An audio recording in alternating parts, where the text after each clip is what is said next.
Soyons honnêtes, la plupart des vidéos de Bigfoot sont floues, tremblantes et faciles à écarter. Mais si je vous disais qu'il existe une vidéo filmée en 2001 qui montre des mouvements musculaires visibles, des tissus mous et même un possible juvénile accroché à la poitrine de la créature, des détails qu'aucun costume ne pourrait reproduire. Et non, il ne s'agit pas du film Patterson-Gimlin. Il s'agit de la vidéo de Harley Hoffman, mais l'histoire qui l'entoure est encore plus étrange que la vidéo elle-même, comme vous allez le découvrir. Il y a 2 décennies, une seule vidéo est apparue en ligne, publiée par un gars nommé Hugh Hoffman. Elle était intitulée Vidéo exclusive du vrai Bigfoot et promettait de montrer quelque chose d'extraordinaire. Aujourd'hui, nous allons plonger en profondeur dans ces images, découvrir l'histoire fascinante qui les entoure, les 2 frères qui les ont révélées, ainsi que les croyances et les quêtes étranges qui semblent avoir créé un fossé entre eux. Du Bigfoot au Père Noël. Oui, vous avez bien entendu.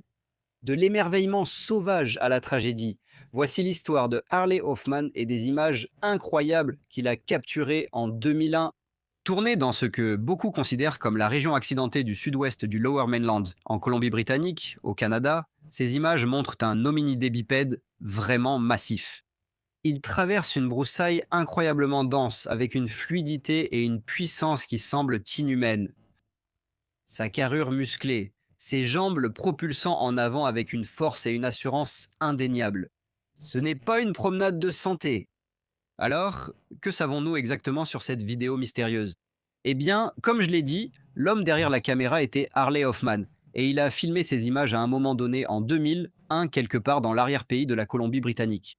Il y avait 2 frères impliqués, Harley et Hutch Hoffman, et apparemment, ils venaient d'une longue lignée d'explorateurs. Dès leur plus jeune âge, les 2 hommes étaient habitués à la vie sauvage. La vidéo montre une grande silhouette sombre, partiellement cachée par des broussailles, marchant sur une pente ou une clairière avant de disparaître du champ de vision. La séquence est courte et filmée à la main. Les premiers articles de blog et discussions sur les forums ont présenté cela comme l'une des meilleures vidéos du Bigfoot depuis le célèbre film Patterson-Gimlin, ce qui a entraîné de nombreuses rediffusions, analyses et débats tout au long des années 2010 et 2020.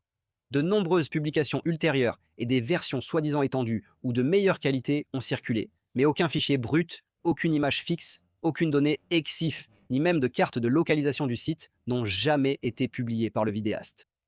Quels sont les détails les plus convaincants de cette séquence? Qu'est-ce qui suggère le plus qu'il s'agit d'un véritable Sasquatch vivant? Eh bien, la séquence semble montrer une définition musculaire visible avec des deltoïdes arrondis, une zone du triceps prononcée et même une suggestion de la ligne de la colonne vertébrale et de la structure du dos, sous la fourrure. Que vous vous attendriez à voir chez un vrai primate vivant non classifié? Sur certaines images, il y a même ce qui semble être un mouvement des tissus mous au niveau des cuisses et des fessiers pendant la foulée, quelque chose de très difficile à simuler avec un costume. En fait, selon Bill Munz, vétéran concepteur de costumes et de créatures à Hollywood, reproduire de façon convaincante le mouvement des muscles est la seule chose qui, même aujourd'hui, ne peut pas vraiment être réalisée correctement avec un costume de grand singe. Le facteur clé, c'est que la musculature, lorsqu'elle est moulée dans le costume, ne bouge pas. Au fait, si vous appréciez ce contenu et que vous souhaitez en voir plus sur les analyses approfondies et les preuves les plus convaincantes de l'existence de l'espèce Sasquatch, alors cliquez sur le bouton d'abonnement et la cloche de notification. Aucune autre analyse aussi approfondie n'est disponible en ligne. J'ai récemment lancé une page Patreon Cabin in the Woods où vous pouvez me contacter et accéder directement à mes preuves sur le Bigfoot. Plus d'infos à la fin de la vidéo. La texture des poils paraît naturelle, avec des ombres, des touffes et une brillance subtile qui change lorsque la créature bouge. Combiné à la façon dont la lumière interagit avec les poils, cela donne l'impression d'un vrai volume et d'une vraie profondeur, plutôt que d'un matériau artificiel constituant un faux costume. La posture du sujet et la position de ses membres suggèrent les proportions d'un grand hominidé, avec des épaules larges et des bras qui pendent nettement plus bas que ceux d'un humain. Son mouvement et sa démarche semblent fluides et naturels, même sur un terrain forestier accidenté et irrégulier, sans aucun rebond de costume évident, ni de levée rigide du talon, qui trahissent habituellement une supercherie. La démarche de la créature et son mouvement naturel à travers un terrain extrêmement dense et difficile témoignent fortement de son athlétisme et de sa puissance naturelle. Des caractéristiques presque impossibles à reproduire pour un acteur humain, surtout avec un costume encombrant. Lorsque j'ai regardé ces images, quelque chose à propos de la silhouette m'a immédiatement frappé. Elle paraît tout simplement plus massive et plus large qu'un humain ne le serait, surtout au niveau des épaules. D'habitude, je ne m'appuie pas sur l'analyse par IA pour mes recherches, mais j'ai tout de même décidé de soumettre cette image à ChatGPT pour voir quel type de répartition proportionnelle il proposerait. Voici le résultat de cet exercice. Les proportions approximatives de la silhouette dans ce film, selon ChatGPT, comprennent une hauteur de la tête au torse, de l'épaule jusqu'à tout le haut du corps, d'environ 120 pixels. La largeur des épaules, du moins ce qui est visible dans le dos, est d'environ 85 pixels. La longueur du bras, de l'épaule jusqu'au coude plié, est d'environ 70 pixels, bien que l'avant-bras soit caché dans les broussailles. Que nous révèlent précisément ces mesures? Eh bien, elles nous permettent de calculer certains rapports de proportion corporelle du sujet du film, puis de les comparer aux rapports de proportion corporelle typiques des humains et de voir s'il y a des différences marquées. Par exemple, si nous divisons 70 pixels par 120 pixels, cela nous donnerait le rapport torse-bras de la créature dans cette séquence. Et ce chiffre est de 0,58 pixels. Pour calculer le rapport largeur d'épaule sur hauteur du torse, nous divisons 85 pixels par 120 et le résultat est de 0,71 pixels. Comparons donc ces proportions aux chiffres typiques d'un humain. Le rapport bras sur torse chez l'humain varie de 0,45 à 0,5 comparé. Encore une fois, au rapport torse sur bras de 0,58 de la créature dans la vidéo de Hoffman. En gros, les bras du sujet du film sont plus longs par rapport à son torse que ceux d'un humain moyen.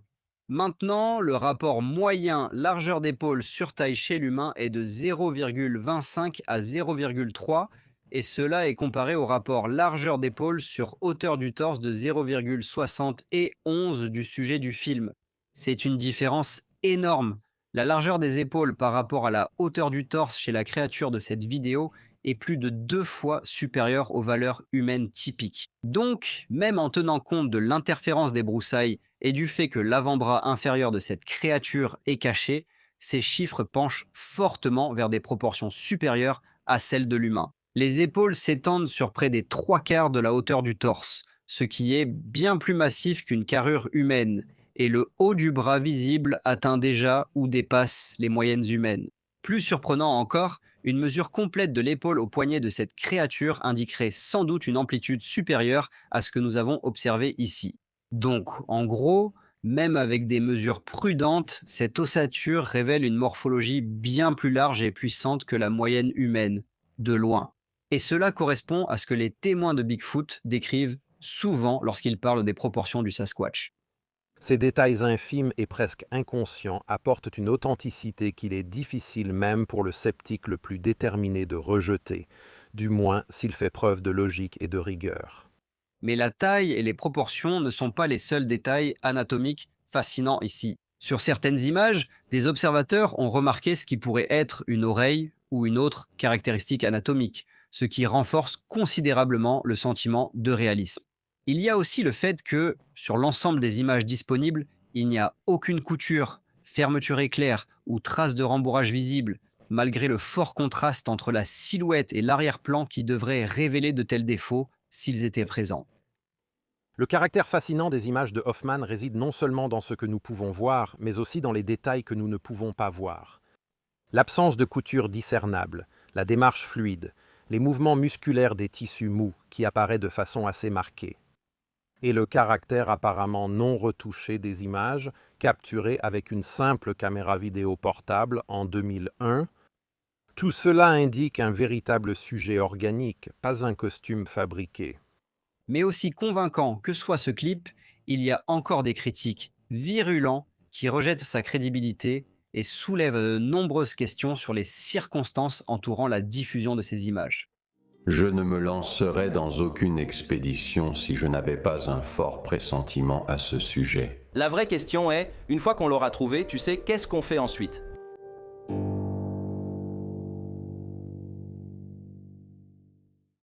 Alors, examinons tous ces points en profondeur. La première critique, c'est qu'il y a quelque chose de lâche au niveau de la cuisse qui, selon les sceptiques, indiquerait un costume trop grand. À un moment du film, on voit ce qui semble être, à première vue, une peau lâche autour des cuisses, ce qui correspondrait à un homme de taille normale portant un grand costume de singe. Et cela est, bien sûr, considéré comme une preuve que la vidéo est un canular. Et oui, lorsque vous mettez la vidéo en pause au bon moment, cela semble effectivement montrer de la peau au niveau de la cuisse, ou peut-être un costume qui pend de façon lâche sur la jambe gauche, donnant l'impression qu'il s'agit simplement d'un humain dans un costume. Mais lorsque vous regardez la vidéo attentivement et que vous comprenez le contexte de ce qui se passe à ce moment précis, il devient clair que ce que vous voyez réellement, c'est la main de la créature qui descend devant sa cuisse, alors qu'elle fait de grandes enjambées vers l'avant. Cela crée l'illusion d'une jambe flottante, mais en réalité, il ne s'agit que de la main gauche de la créature. La prochaine critique que les sceptiques soulèvent à propos de cette séquence est une question. Pourquoi personne n'est-il retourné sur les lieux pour vérifier la présence de traces, ou pour prendre des mesures de référence? Aucune étude du site n'a été réalisée. Il n'y a pas de mesure de référence, pas de séquence brute stabilisée. C'est assez inhabituel pour une séquence que beaucoup de passionnés de Sasquatch considèrent comme de tout premier ordre. Et c'est un point tout à fait valable. Honnêtement, c'est quelque chose qui me dérange aussi. Mais voilà le truc, cela a été filmé en 2001. Il n'y avait pas le même mode d'emploi pour gérer une preuve de Sasquatch qu'il y en a aujourd'hui. Si quelqu'un capturait cela aujourd'hui, on s'attendrait à ce que des gens reviennent dès le lendemain matin avec des drones, des moulages en plâtre, des télémètres laser, etc. Mais à l'époque, mettre la vidéo en ligne était déjà un exploit. Et n'oublions pas que la plupart des gens qui voient un Sasquatch ne sont pas des chercheurs professionnels. Ce sont simplement des gens ordinaires pris au dépourvu, souvent pendant un très court instant. Leur première pensée ne sera pas de lancer une enquête médico-légale complète. Leur première réaction, c'est le choc, l'incrédulité, et dans le cas de Harley, peut-être même simplement l'envie de partager la cassette, puis de s'éloigner. Je comprends, c'est frustrant que personne n'ait donné suite, mais cela n'efface pas le fait que cette région du Canada compte littéralement des centaines de signalements de Sasquatch jusqu'à aujourd'hui. Donc, même si l'absence de mesures suscite des interrogations, et à juste titre, cela ne signifie pas automatiquement que la vidéo est fausse. Mais voici la partie vraiment étrange. Après la diffusion de la vidéo, Harley Hoffman a pratiquement disparu. Pas d'interview, aucune mise à jour publique, rien du tout. Son frère Hutch, qui a mis la vidéo en ligne, est lui aussi tombé dans l'oubli. Cela en soi est étrange, et cela mène directement à la prochaine grande critique que les gens ont à propos de cette vidéo. L'écart de 5 ans et la chaîne de possession. Elle a encore une fois été filmée en 2001, mais n'a été publiée qu'en 2006. Un délai inexpliqué qui fragilise la chaîne de traçabilité et suscite des soupçons de canular. Et c'est tout à fait compréhensible. Pourquoi Harley Hoffman a-t-il attendu 5 ans pour partager cette vidéo? Eh bien, il ne l'a pas fait. En fait, Harley n'a pas du tout diffusé la vidéo. En 2001, il a été cité en disant « Quand j'amènerai le grand gars dans une cage, alors ils croiront ce qu'ils voient ». Le public n'a même pas vu cette vidéo avant que le frère de Harley, Hutch, ne la publie sur sa chaîne YouTube le 8 avril 2006. Et rappelez-vous, au moment de la publication, YouTube n'existait que depuis 1 an. Il n'existait pas encore de plateforme unique pour partager des vidéos en ligne comme aujourd'hui. C'est une explication raisonnable pour laquelle très peu de personnes ont vu les images avant que Hutch ne les mette en ligne sur YouTube. Mais aussi, le récit étrange qui entoure la vidéo et sa publication ajoute en réalité à sa crédibilité plutôt que de lui nuire. Par exemple, l'écart de 5 ans entre l'enregistrement et la publication publique, qui a longtemps été une source de critique, s'explique facilement. D'une part, par le conflit personnel entre les deux frères, et plus directement le fait que YouTube n'existait même pas avant 1 an avant que la vidéo ne soit mise en ligne. Donc, pourquoi Hutch a-t-il publié la vidéo sur YouTube en 2006?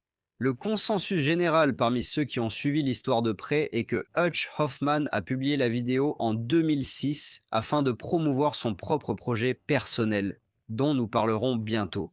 Et croyez-moi, c'est étrange. Hutch a fait cela sans que Harley le sache. Et c'est pourquoi la vidéo inclut des extraits de Harley Hoffman parlant au début, ce qui donne l'impression d'une bande-annonce. C'est absolument réel. Je vous le dis, appliquez les mêmes principes scientifiques qu'ils préconisent à ce film et dites-moi qu'il n'est pas réel. La science est un état d'esprit. Ce ne sont pas des machines. La science, c'est un esprit de remise en question. Non pas douter, mais se poser des questions. La science peut ou non obtenir la preuve qui la satisfera un jour. C'est probablement aussi la raison pour laquelle Harley n'a jamais accordé d'interview ni fait de déclaration publique depuis la diffusion des images. Une fois que son frère a publié la vidéo, Harley Hoffman est pratiquement devenu un fantôme. Sachant cela, la chaîne de possession est à la fois simple et claire. Le désir de Harley de retenir la séquence jusqu'à ce qu'il ait rassemblé plus de preuves et la décision unilatérale de son frère Hutch de la publier quand même contre la volonté de Harley. Ajoutez à cela du drame humain et immobile. Honnêtement, c'est bien plus plausible qu'une supercherie coordonnée.